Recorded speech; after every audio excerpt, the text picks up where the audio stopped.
Ang totoo yun, hindi totoo lahat ng mga sinabi niya sa akin.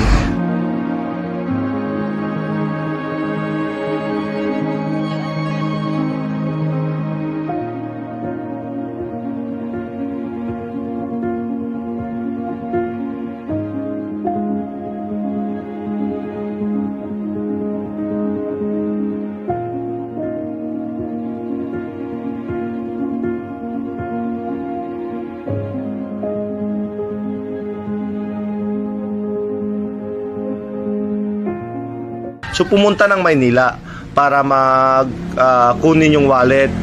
At ako, nag-insist ako na tulungan ko siya, puntahan ko siya.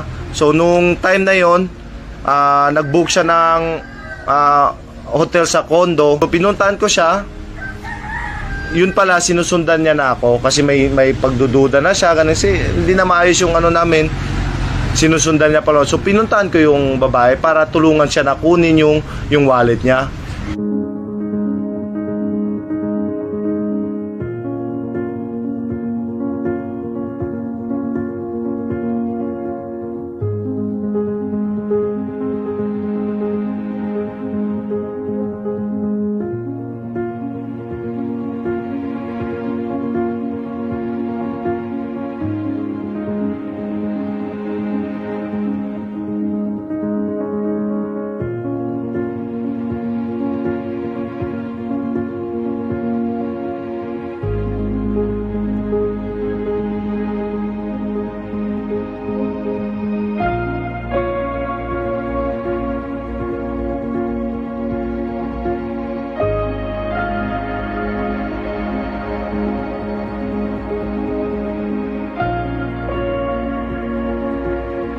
Na maayos yung relasyon niya dahil parati kami nag-aaway, parati niya ako sinasaktan.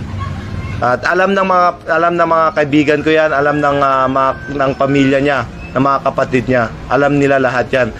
Kung dumating man kami sa punto ngayon, alam nila na mangyayari ito dahil sa ugali niya.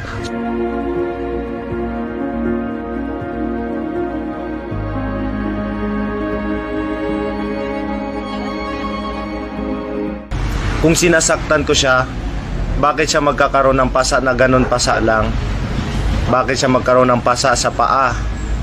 Dahil siya yung nagsasaktan sa akin. Pinoprotektahan ko sa sarili ko na huwag niya ako saktan at natatamaan ko siya na dahil sa pagprotekta ko sa akin sarili at nagkakaroon siya ng pasa.